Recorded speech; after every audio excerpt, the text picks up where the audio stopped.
Call the meeting to order. Just a few things to start out with. I'll let Rob tell you how to, Rob or Julie tell you how to do it online. Here in the audience, raise your hand, stand,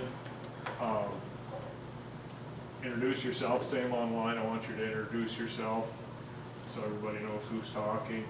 And we'd like to keep the speeches under 3 minutes, please, if you would.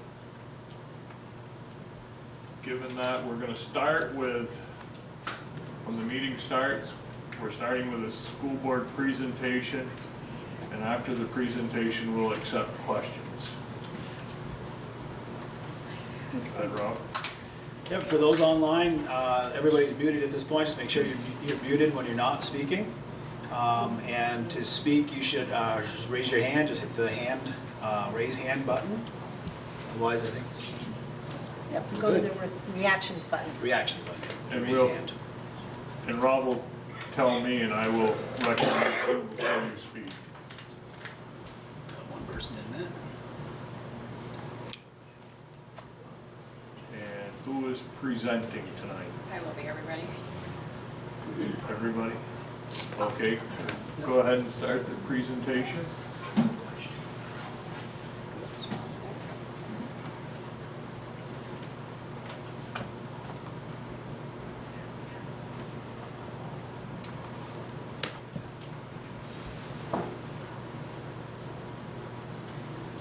Okay, Devin, you ready? Can you hear us? It looked like you reacted. Devin starting. Devin, can you hear us? He's muted at the moment. You are muted. No, he can hear us. I'm not muted. Yeah, I am. I've been muted all the time. There we go. How about now, Devin? You're muted, buddy. I can hear you now. Okay, there we go. Go ahead, Devin. Go ahead, Devin. Start the presentation, please. All right. Thanks, Tim. So, welcome everyone to our budget information meeting. The budget budget vote will be held tomorrow. Thanks for your flexibility. Unfortunately, COVID is not a thing of the past in our community, so I apologize, but I'm joining you remotely tonight. Just a reminder, if everyone could please mute themselves if you're online. We'll begin the presentation, and there will be an opportunity for questions at the end.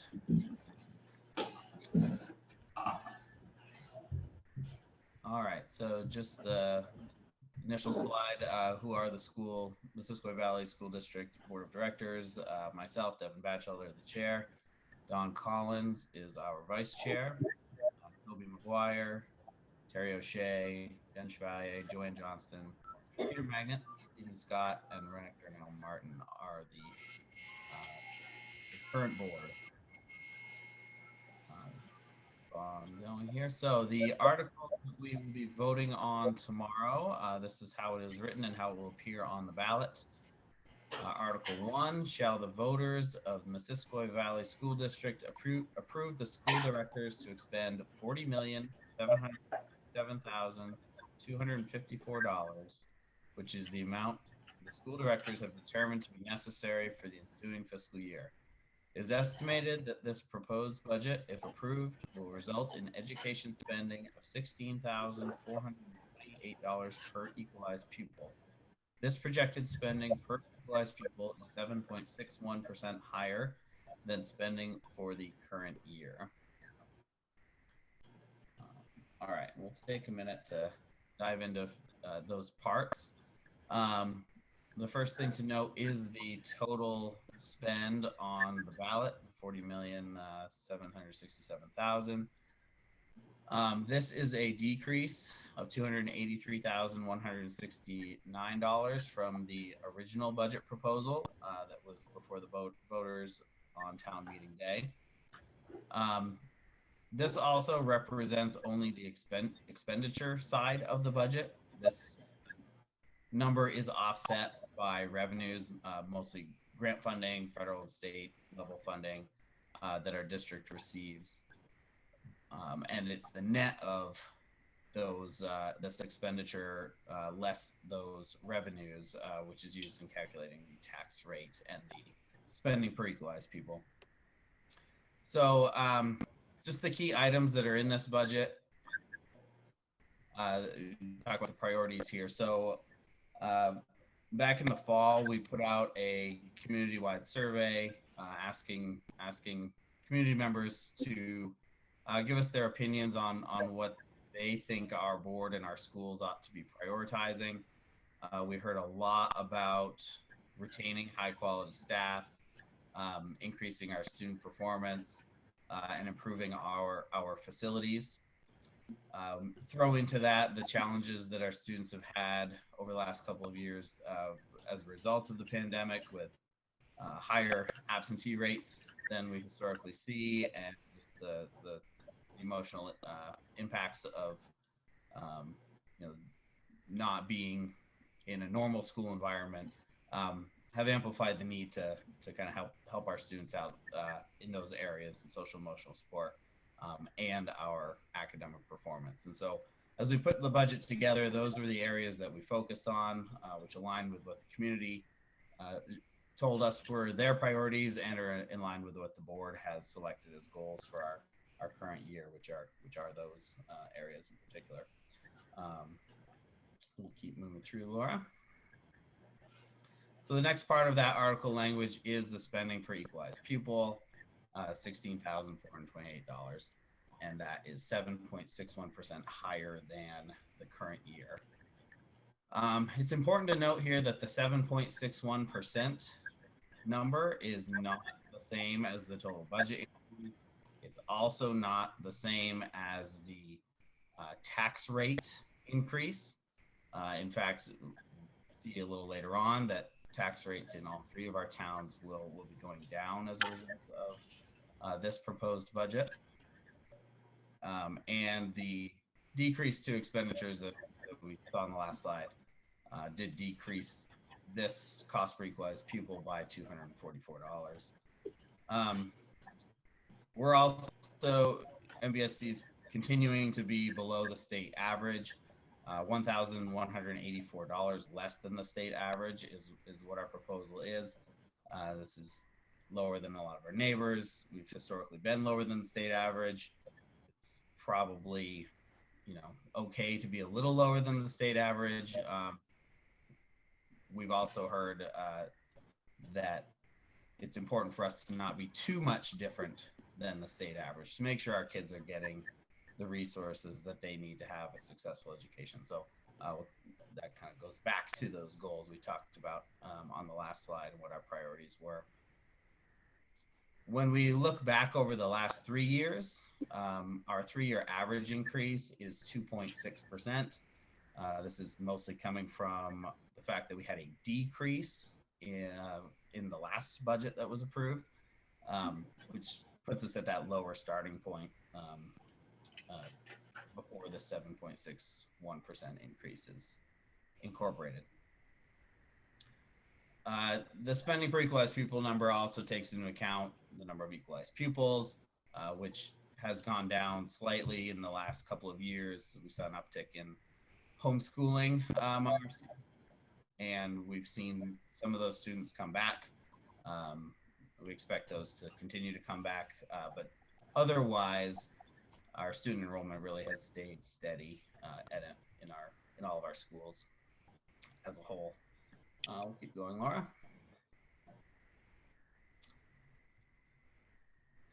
And so here are the spending per equalized pupil numbers from the last few years. So this is what I was just talking about, where our 3-year average is 2.6% year over year. We had the 3.1% increase going into 2020 and 2021, and then last year's budget had a 2.8% decrease. And so we're starting from that lower point and coming up to the 7.61. So we may, when we have to compare one year to the next, it does tend to have us report some higher variability, but over a 3-year trend, we're pretty stable, pretty steady, 2.6% on average. average. And then here's just illustrating again our difference between our district and the state average spending, $17,612. So we are a bit lower, and that's okay as long as we also have the resources available for our students. So then we'll flip to the next slide. And so here are a few of those areas I mentioned and how we've incorporated some of those spending priorities into the budget. Our instructional programs, you can see that increase. The scale here is fairly large. Between each line you see is a $2 million number, and so these are pretty meaningful investments that are being made in our instructional programs to make sure that we have teaching supplies and the expertise that we need from our personnel. Our special education program and instruction is also really important to help those students who do need the additional resources. We've seen a real increase in the need for guidance services, for behavioral health services. And so we've had to incorporate increases in that area as well. And then we're trying to make some meaningful investments and really be proactive in how we maintain our facilities and make the upgrades we need. We do have aging facilities, and so we have increased the planned spending in that as well. We have our facilities committee that dives into the details of all of those things. So those are really the highlights of the priorities that are in this budget. Peter's gonna hand over to Peter Magnet, who will walk us through the remainder of the presentation. Thank you, Devin. We'll look next at the proposed shifts and adjustments from our last proposed budget, the changes that we made to get where we are today. First one is we adjusted professional staff salaries for all announced retirements. So these were retirements that we weren't aware of previously before we did the budget. So we put that into account. We've reduced dues, legal services, and negotiation support lines as expenses have decreased and professional agreement is in place for the next 3 years, so we won't need to budget for that. We are going to have a reduction of 1 professional staff person. We have increased the unreserved fund balance on the revenue side based on the FY21 audit draft, increased due to the SPED revenue reconciliation. We've also increased anticipated flow through our ESSER revenue to offset eligible expenses such as tutoring, student technology, intervention, personalized learning, guidance, behavior and SEL support, etc. And we have reduced the special ed block grant anticipated revenue based on new information from the AOE. So that was not something that was our control. That was something that the AOE made a mistake on, and so that's been corrected, and you have to deal with that. We also reduced the equalized pupil count to now a frozen count from the AOE, so we now know our official equalized pupil count. Next. So that brings us to the FY23 revote proposed budget and tax rate. So you can see the new budget is Devin had stated $40,776,254. So if you minus the estimated revenues of $11,338,157, the remaining is education spending, which we will have to raise, which is $29,429,097. So the FY23 estimated equalized pupil count is 1,791.4. And I don't think the 0.4 is because we have a short student. I'm not sure how exactly we do that. But that's the number that we're given. And then the education spending per equalized pupil comes to $16,428.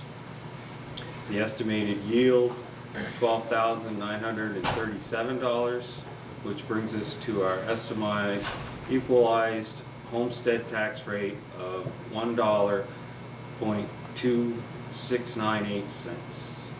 And as you can see, the FY23 estimated equalized tax rate is down 7.9 cents from our current FY22 budget.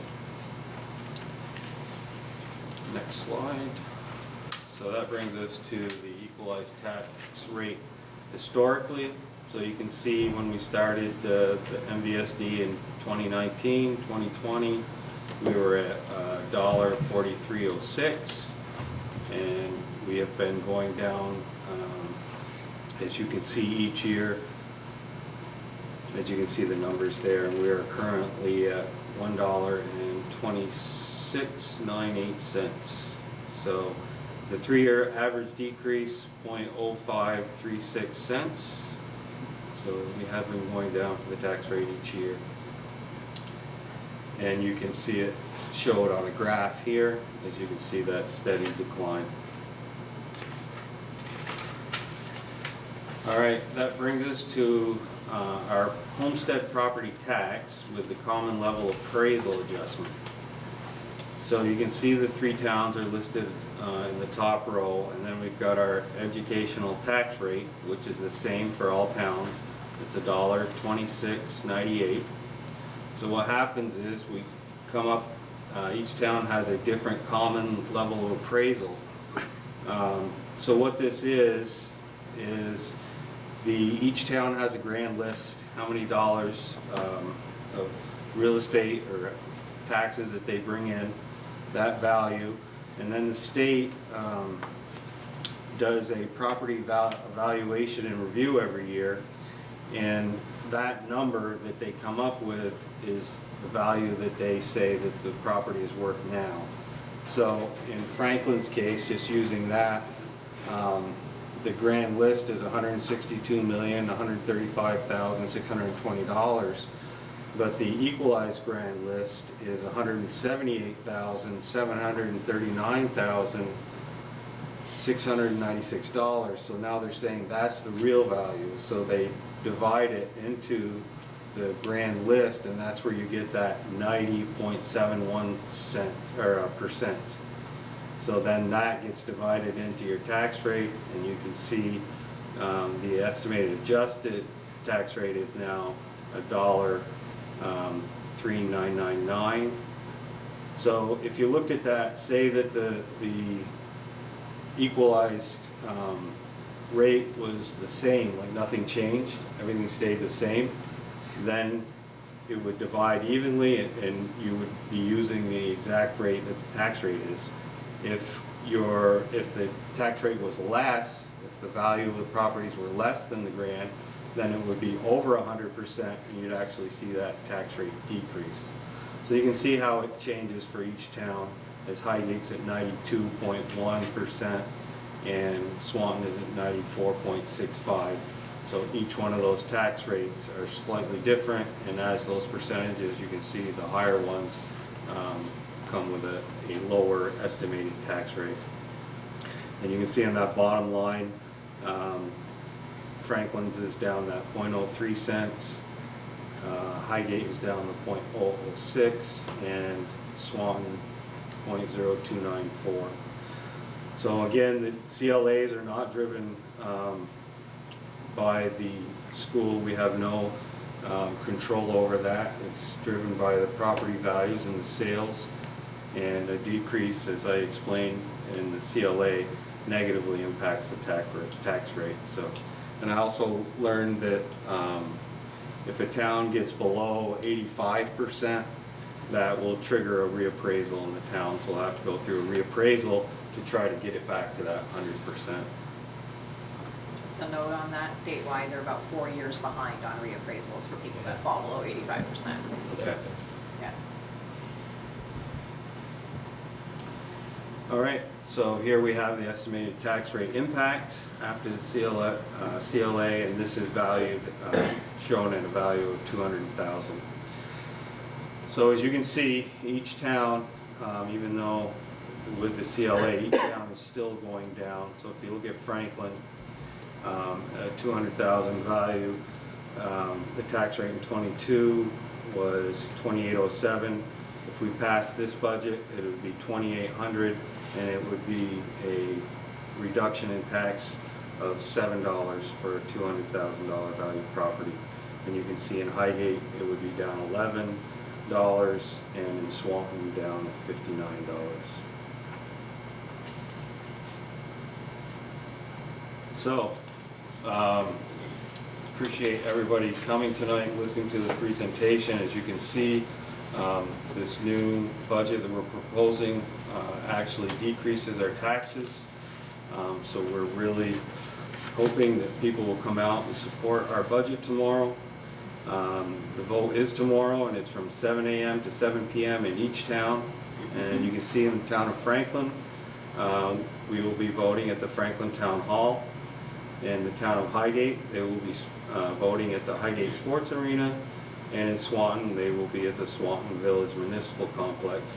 And these are the same 3 locations that we voted on town meeting day, so it's the same places and same times.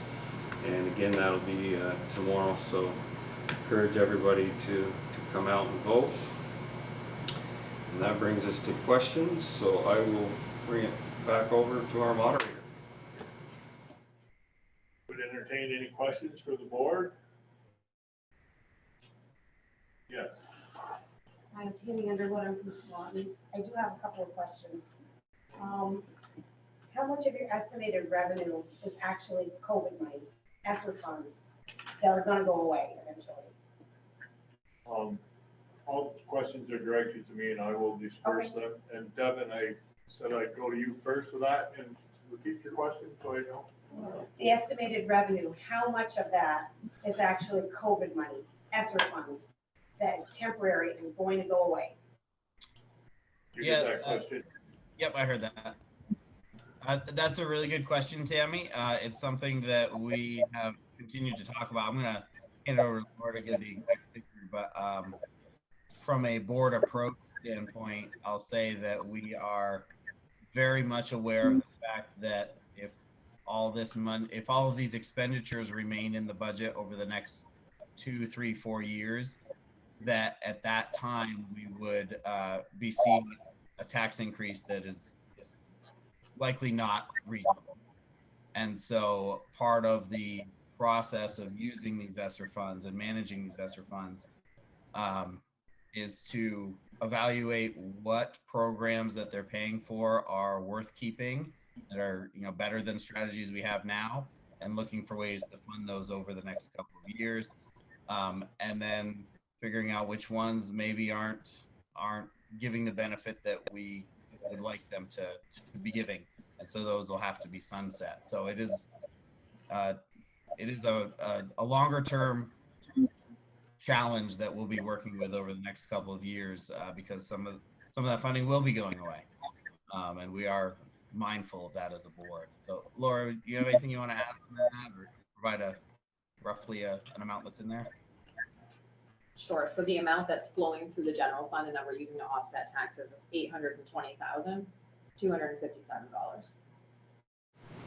That's by no means our full grant allocation, but that's what we're flowing through this fund So that's all you're depending on in this entire to budget? offset this taxes, budget, yeah. yep. Okay.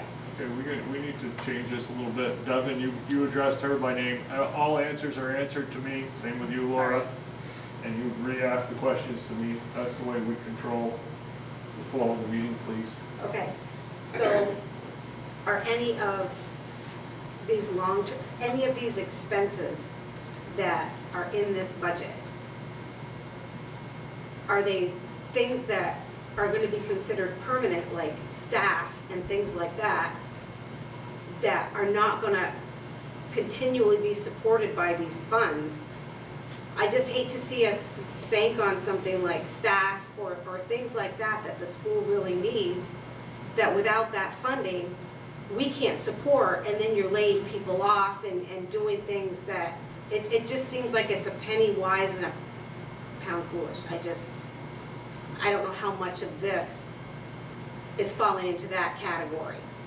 Because these are very, and I understand that you can't give us an 18-page budget because not everybody's gonna know or wanna read it, but these are very vague, so we can't tell if there's a lot of long-term expenses that should be staying that are teetering on short-term revenues that are gonna go away. Devin, do you understand that question? She wants to know that basically our COVID money and our money that's not permanent, is it going towards staff, supporting staff, or generally things that are going to be here every year from now on? Yeah, thanks, Tim. Yeah, so there are, generally speaking, staff expenditures within the school district. Our year-to-year contracts are typically only 1 year long, with maybe some exceptions. The other piece of this is that a lot of this money is geared towards the was referred to as the COVID recovery plan, which is the plan to bring student performance back up to where it would have been had the last 2 years been regular COVID-free years. And so some of the timeline of achieving that recovery plan is aligned with the funding for that. So to some extent, it's supposed to be a short-term one-time push to get us back to where we should have been.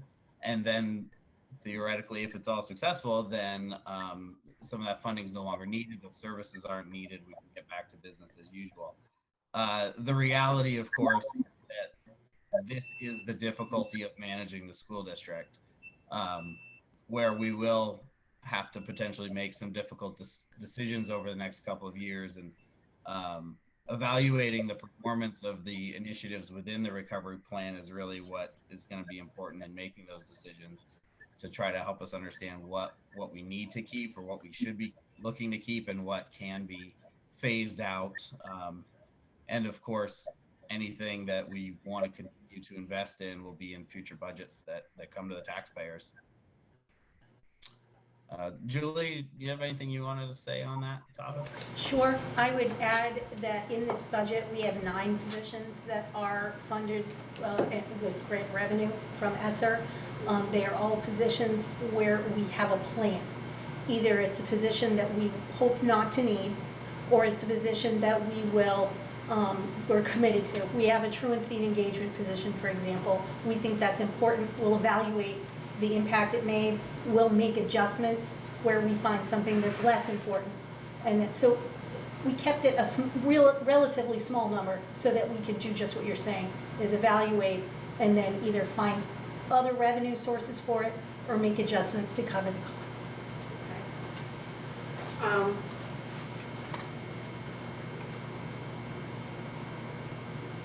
There's a bunch of things that I could ask, but I'm not going to take up too much more time. Yeah, I just got one more. So we can let other people ask questions, if you would, please. Yeah, I just got one more major one, Okay. because this is really important and it affects every single taxpayer, even the ones that aren't here.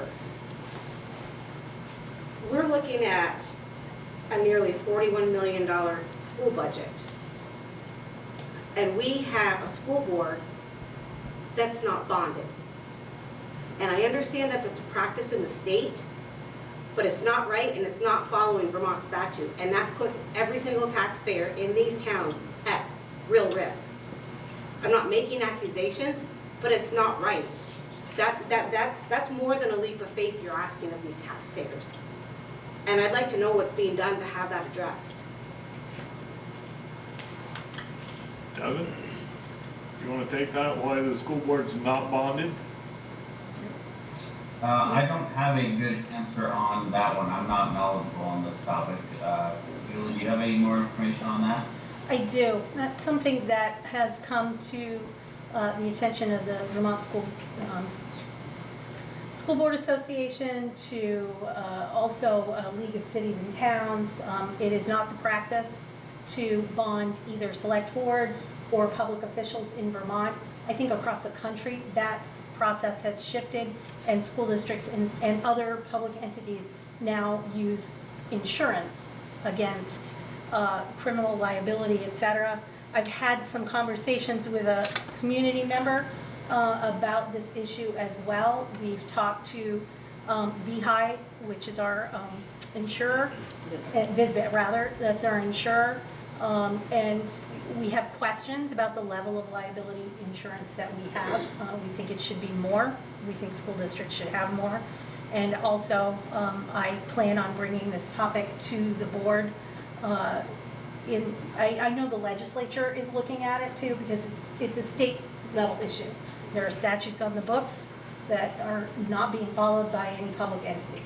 And so that needs to be addressed at the state level. Meanwhile, we are going to be looking at our own insurance to see what would be better for the district.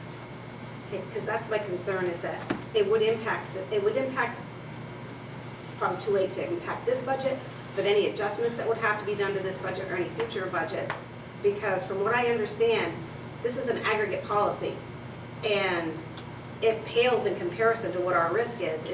From what I understand, it's only like a $500,000 policy, and it's got a $5,000 deductible, and it doesn't even start to cover any loss until you top the $10,000 mark. So it's got all kinds of holes in it, and it doesn't really, it's a very weak policy, and the only place it really benefits is the state.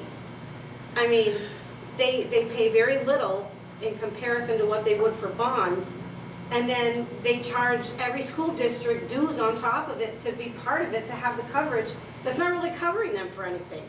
And they're making a killing on it, and it's coming out of our pockets.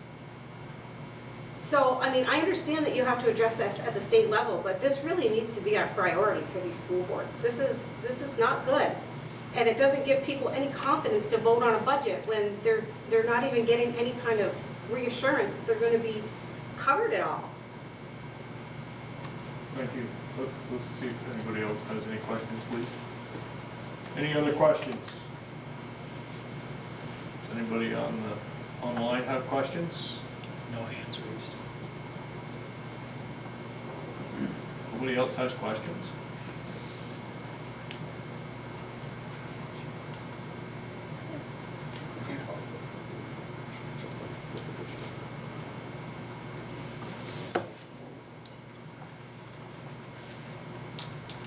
Any questions anywhere now? I have one more, if that's okay. It's a very quick one. Might well, nobody else is asking. Only because this is near and dear to my heart, and I know it is to a lot of people, even though I'm one of the only ones that decides to show up on a regular basis. I really want to know what's going to be done to be addressed CRT issues.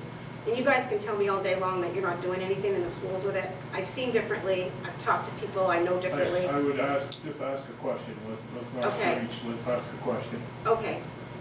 Are you making any plans to get rid of that crap out of our school? You can call it CRT, you can call it SEL, it's all the same Let's call thing. it CRT. We're gonna keep this meeting Okay. at a decent level, please. Devin? Yeah, I mean, I just think that definitely be better in one of our normal board meetings than the budget meeting. You know, I'll say at this point, I'm not aware of specific parent complaints around anything that might fall into that category. So if other board members are, or if parents are out there who do have issues, then I'm sure it'll come up at some point. At this point, there's no. I don't have anything that would compel me to put something on the agenda in the near future. Thank you. Okay. Mr. Moderator, Yes. I don't know if the superintendent or business manager wants Excuse to me. come. This is Don Collins Yeah, speaking. Don Collins, thank you, Tim. That's right, this is, if you don't know me, probably you haven't lived here very long. But that doesn't make it right if I don't do it. So, Mr. Moderator, I would like to know if the superintendent or business manager has anything they want to say on this issue before I speak. On CRT? Isn't that what you're talking about? Yes. No. I think she's talking about the, if I can hear her right, the contaminants at all school districts? No, She's not? she's Oh, talking about personal critical learning plan? race, no, Okay. critical race theory and social emotional learning. Okay, issues. so I misunderstood what she said then, so Mr. Moderator, I'll pass. Okay, thank you. Any other questions? I have a question. Yes, please. My name is Catherine Conley, I'm a resident of Swanton. You have a concern about, in this budget, of more students being homeschooled? And since we were just talking about the CRT, have you done any investigation as to whether or not this particular program is affecting that? Because if you continue, whatever you're calling it, and it's directly impacting people pulling their kids out of school, maybe this is a really good reason not to be teaching it? Devin, do you want me to have the superintendent answer that question, or do you want to handle it? Well, I'll start a little bit and just say that the increase in homeschooling began at the beginning of the pandemic. It's primarily been related to folks with health concerns that have encouraged them to remain at home, and we've seen about half of those return just in the last year. We don't view that as any long-term significant issue. It'll be up to folks to decide if returning is right for them or not. And then, I guess I'll just say it was implied in that question that a program on CRT has begun at this school. And Julie, I'll pass that over to you to respond to. We don't have any particular program that would fall under that. We, of course, have a lot of aspects of education. Some of it has to do with wellness and things that have now sort of fallen under what people call CRT. And I know that people often have questions about that. And so it's always important to reach out to your school principal or to teachers to see if you have questions about any aspect of your child's program. But we don't have a program that I think anyone could point to. So the way I'm understanding it is that you don't have a particular program, that there could be individual teachers who might have, because it's not formed, that they can actually teach this or express it in different ways. I just know personally some people who have chosen to homeschool because they are very concerned about this sort of thing. They don't want their children taught. And this is right here in our community. So I'm just saying that it's a concern to many of us. Even though they're not here in this room, there's a lot of people that are concerned about this.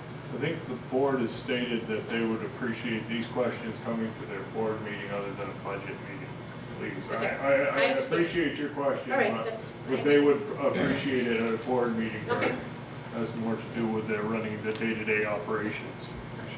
No, I understand, but I think people are gonna make financial decisions when they vote based on the things that And they I think hold dear we've to covered them. that here tonight. I think that has been covered. Yes. Can I just address, Please state your name. I'm Rennick, Darnell Martin. Thank you. So to answer that question, I'd say I'm new to the board, and I can say that if anything like that was to come across, that would be something that we would actually run through and we would actually discuss. And I haven't been made aware of any particular programs like that. And I know that if that was an issue, that's something that we would actually put on the agenda item and discuss. So, I have another is that question, fair but to say? it's not pertaining to the budget, so I Is that should fair wait. to say? Yes, I would appreciate, from what the board chair has told us, they would appreciate that at a meeting. Am I correct, Devin? Yes, we want to try to stay on the budget for tonight. Yes, I would agree with that. We want to be on the budget. So, yes, bring those to a board meeting. They're public meetings, so you can come to their meetings and address it then. Or call your superintendent or principal to get it on the agenda.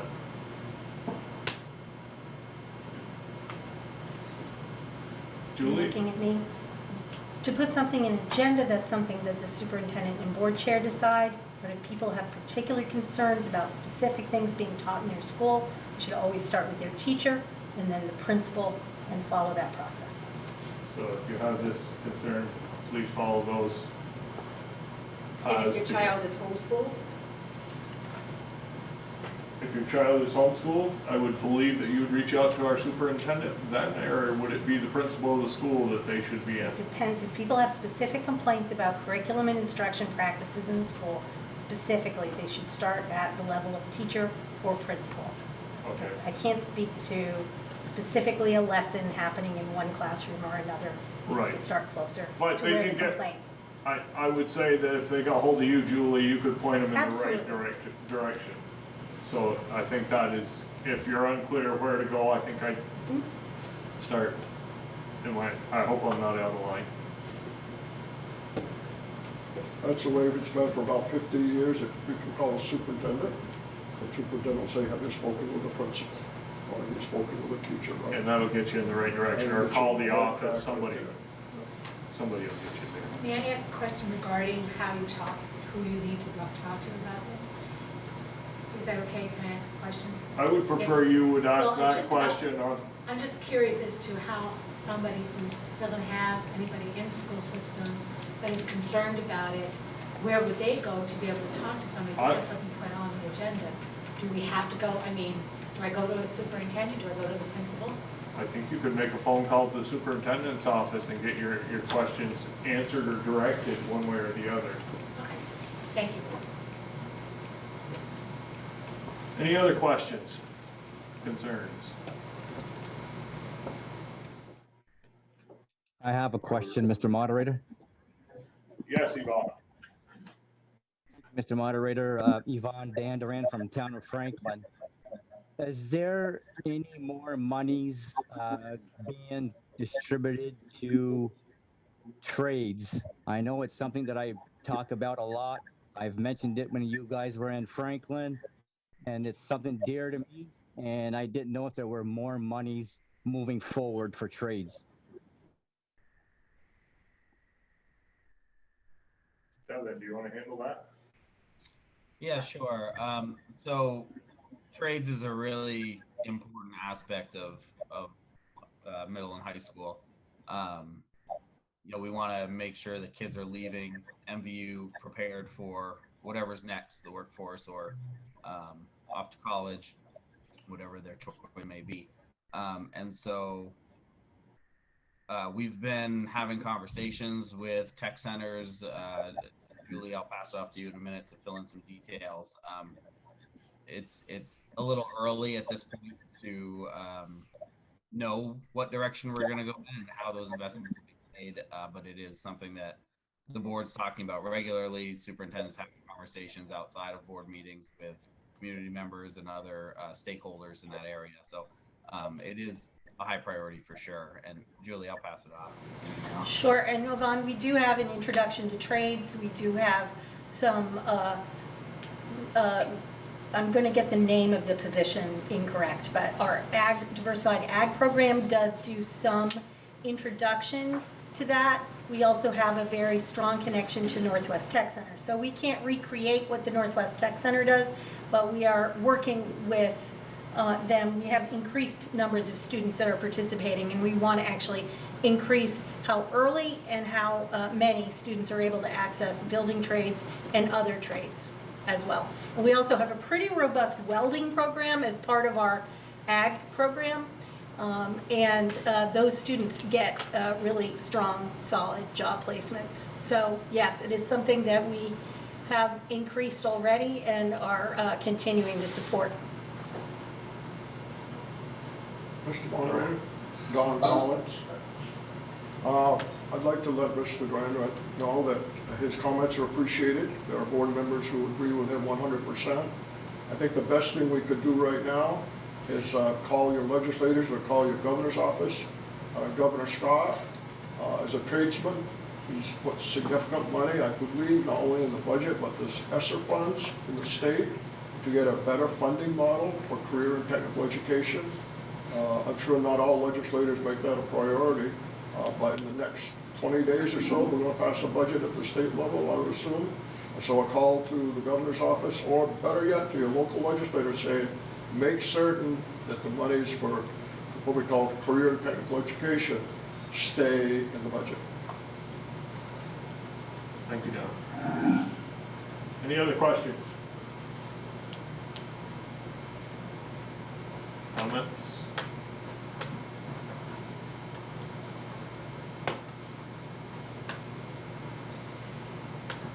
You ready to adjourn the meeting? I'm gonna Just adjourn. want to say thank you to all the board members, Tim. Appreciate that. I would second that. To all the people that came tonight too, I thank them for coming and appreciate your patience and your great questions. And Tim, if Thank you don't everybody. mind, I'd like just one Go ahead. last comment. Go ahead, Devin. So we're in a position this year with the federal funding that's available for us as a district and a community to make some of the investments in our schools and our kids that we've really wanted to for a long time, and to do it in a year where tax rates are going to go down. And so I hope everyone appreciates the opportunity we have this year and recognizes that opportunity, and that as a community we can capitalize on that. I think the budget that's been put together does capitalize on that, and so I hope the community will support our kids, support our schools, and support this budget. So thank you. Hope everyone has a great night. Thank you, Devin. Any other board member want to make a closing comment before I shut the meeting down? Again, I'd like to thank everybody, and I think your board's doing a great job. Thank you, everybody, for coming.